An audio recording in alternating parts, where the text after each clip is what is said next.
around 1948 or 49, I believe, 1950. But before that, you had literally acres of greenhouses up in this area. Yeah, commercially. Truck gardens for the Boston markets, basically. Okay. Next, we move up to 1947. Now, this is a very interesting photograph that we're looking at, because you mentioned something about having it been moved. It was moved from one area to another. It was the old boiler house from the Glines greenhouses, I believe. That's correct. And this house obviously still stands today. You can go look at it, and I'm sure hundreds of people pass by it and don't pay it any attention. It looks just another house, you know. But actually, this was indeed the boiler house from the Glines' greenhouses, which stood behind where the Chinaland restaurant was until very recently. I guess it's got a new ownership. And these greenhouses were heated, obviously, and they needed steam heat, and this boiler in this building did the heating for the greenhouses. And when the greenhouses were torn down, when they put Route 128 through, they thought he was a nice sound wooden building, and they had it moved down onto Cabot Street, about opposite where Tremont Street comes out onto Cabot. And they converted it into a dwelling, a fairly attractive little dwelling it is. And this shows it just as they had moved it down, with the doors all boarded up in part of the wall where they obviously pulled the boilers out, pretty much as it had been in its original location before they started to remodel it. House here on the right is Mr. Barter's house? That was one of the Barter houses, yes. There were a lot of Barters up in this area, and that was their house, or one of them. Okay. Now we're going to look at a 1950 photograph, and here we have the Old Farm Priscilla Road housing tract, looking, I believe, Rich, toward Cabot Street. Am I correct? That's correct. And basically, what you see here, they've pretty well got the greenhouses have been leveled, the ground has been scraped out and leveled out, and they've begun to construct.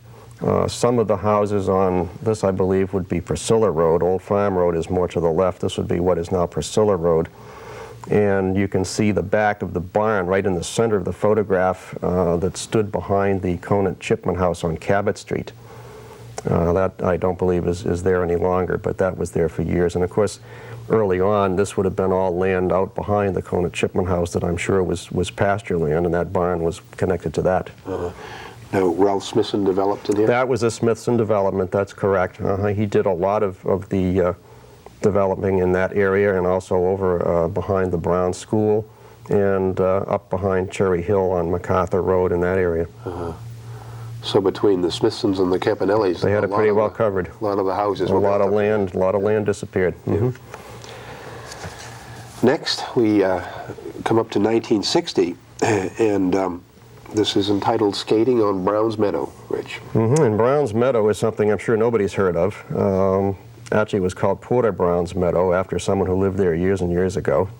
This is the area where the parking lot of the Beverly Plaza is today. And the picture is taken from approximately, I would say where Ames store is now, looking out toward Dodge Street. The house right next to the evergreen trees here in the distance is the Parsons farmhouse. That's still there. That's across Dodge Street. The other houses in the foreground have either been demolished or moved elsewhere, and Papagino's would be about over here on this left side today. Amazing when you look at that to see that was that open and empty. I wonder, was this a dumping area back in the old days up in this area? So I understand. Early on they used it as a dump, and I don't particularly remember anything about that, but yeah, I've heard that said. Some of our older viewers, I'm sure, will. I'm sure you'll hear about that. Yeah, that's right. Good.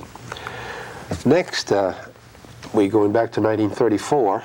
As you can see, we're hopscotching around here. That's the way the pictures came in, which is too. okay. That's right. And we have a view here of the Salem Reservoir. And as we tape this program here, and by the way, we're taping on March 21st, 1991, for the record, we're sitting almost in this general area where this picture was taken. This is Tozier Road here. That's right. We're at tonight. And we're looking at what would become Tozier Road here in this picture. That's absolutely correct. In fact, we're probably very close to the location where this picture was taken. And For years there was a little dirt road that came up along about where Tozier Road is now, and it was simply called Salem Road or Waterworks Road. And all it did was lead up to the reservoir, which is in the center in the far distance of the picture, crossed the railroad track and went up to the reservoir, went around it and down the other side about where the new high school is. That was, I believe, Sawyer Road Extension in those days. But in any event, this shows, again, very clearly, this mast here standing is the signal along the Boston and Maine Railroad tracks, which ran just behind this fence here, and of course, which is still out here today. Of course, in our high school days, we remember Sawyer Road, or what is now Sawyer Road, is a little dirt country road where one could go. And one of our guests on times past, Melvin DeVoe, recalled the time when he used to take his father's car and go up there and drive around the reservoir. I think a lot of people did that. Which was possible to do, yes, I guess, in I those think days. a lot of people did that.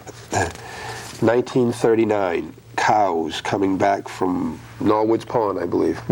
This would be up on Dodge's Row, and this is really great because it shows an area up there, which today, of course, is all built up in houses. And here we have this little narrow road coming down through this sort of tunnel of trees, and right in the distance, coming down the road, is this little herd of cows. Now, I just can't imagine anything like that today being up there. Nope.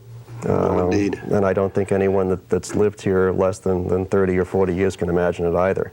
I believe the gentleman's name identified in the photograph is Willard River or Reaver. River or Reaver, I'm not sure exactly how that was pronounced. Yeah. I've heard it both ways. Yeah. There's a shoe repair shed right down here, one of these little 10-footers, right behind the trees, and those, of course, are rare. You don't see many of them around anymore either. Right. Very good. A real old one. 1900, circa 1900, the Dodgers Row School, Rich. Yeah, and there's an interesting story about that, too, and something that we found out only recently, or at least had proven to us only recently. That little school stood up on Dodge's Row, and the area where it stood is a vacant lot even to this day. It was about number 250 Dodge at the time. This school burned on October 5th, 1905, and I guess there weren't that many people up there at the time, so they decided not to rebuild it. Instead, they sent the students down to the Bass River School, which of course later became the Brown School, down on Conant Street.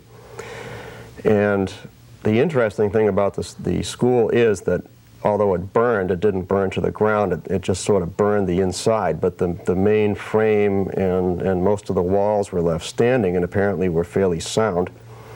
And even as we were getting pictures together for the book, I kept hearing stories that parts of the building, or perhaps even the entire building, had been moved and made into a house. And nobody really could prove that, but I kept hearing it. So in the book, I posed that as a question.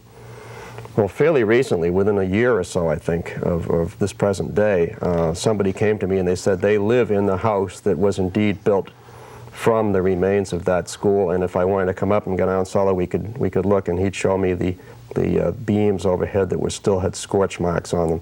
So apparently that's true, and he lives there. Wow. Fascinating. Yeah. It's a nice way to continue one Yeah.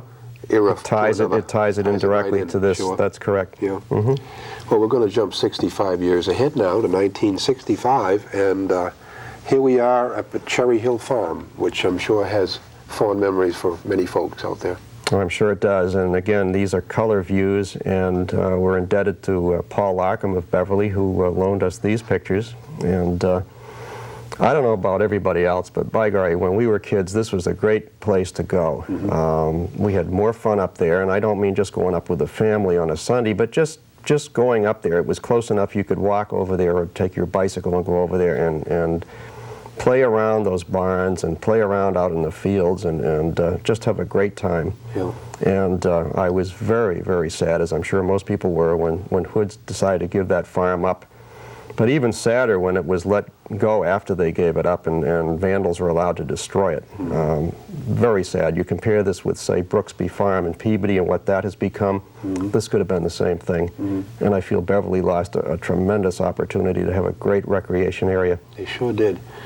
And you were always welcome up there. Oh, yeah, and Come up with a family, or come up yeah. with a whole group of school kids. That's right. They had picnic facilities. They had a music shell.